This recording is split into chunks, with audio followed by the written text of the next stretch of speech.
Tonight, we're talking about a story that truly shook a nation to its core.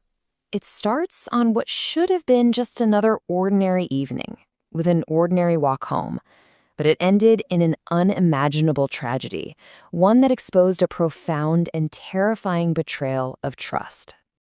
So, to really understand the impact of this crime, we have to begin with the person at the very heart of it all, Sarah Everard. And to do that, we need to picture the simple, relatable reality of what she was doing that night. That's really it, just walking home. A short journey, just over a mile, through streets she knew in London. She was on the phone with her boyfriend, a small, everyday moment. She should have been home in minutes. Sarah was only 33 years old. Her family and friends have described her as this wonderfully kind, intelligent, and thoughtful person.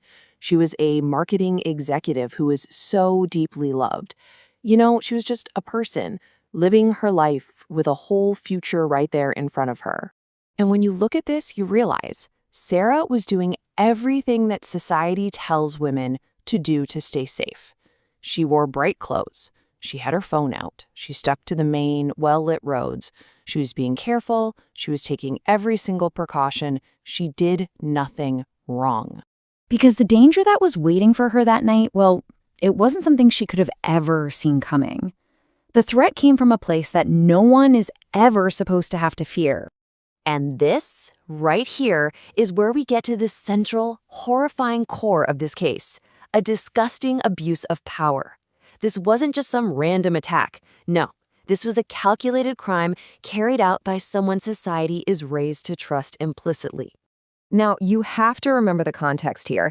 This was right in the middle of a strict COVID lockdown in the UK. So a police officer stopping someone for a potential violation, that wouldn't have seemed out of place at all.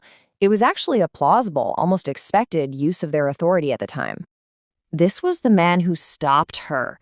He used the pandemic, the rules everyone was living under, as the perfect cover story to get her to stop and listen to him.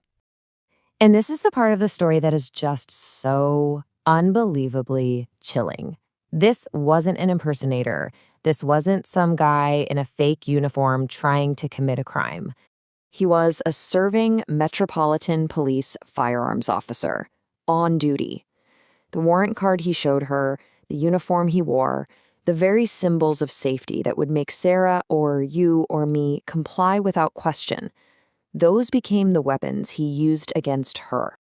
I mean, just look at how he systematically twisted his profession into a tool for this crime.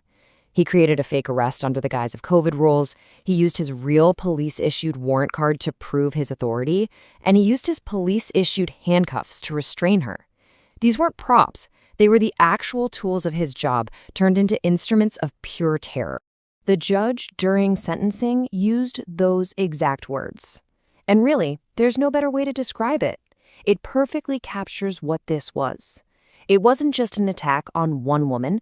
It was an attack on the entire foundation of trust we are supposed to have in those meant to protect us. So what happened from there? Well, after Sarah vanished, a massive search operation kicked off, and it very quickly and tragically turned into a murder investigation. The timeline was just brutally fast. Within about a week, the search for a missing person had the worst possible outcome. Cousins was arrested, and by September of that same year, he was in court pleading guilty to all of the charges against him. He was given what's called a whole life order, and it's important to understand what this means. It's a sentence reserved for only the most heinous crimes in the UK. It means he will spend the rest of his natural life in prison, no chance of parole. Ever. But this story doesn't just end with the prison sentence. The murder of Sarah Everard completely ripped open this painful, overdue national conversation about the safety of women and the accountability of our institutions. This was the question that was suddenly on everyone's mind. It stopped being just about what this one evil man did, and it became about the system that somehow failed to stop him. Because the chilling truth that came out was that Wayne Couzens was in fact a known risk. There were multiple red flags. prior allegations of indecent exposure against him that were either ignored or just not investigated properly. And despite all that, he was allowed to keep his uniform, his authority, and his access to the public. Sarah's death became a lightning rod. Women gathered not just to mourn her, but to protest. They started sharing their own stories of the constant fear, the daily harassment, the things they do every single day just to feel safe. And that simple phrase, "she was just walking home," it became a rallying cry. And let's be absolutely 100% clear on this point.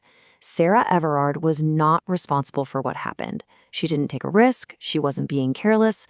The blame lies completely and totally with her murderer and with the systemic failures that allowed a predator like him to wield unchecked authority.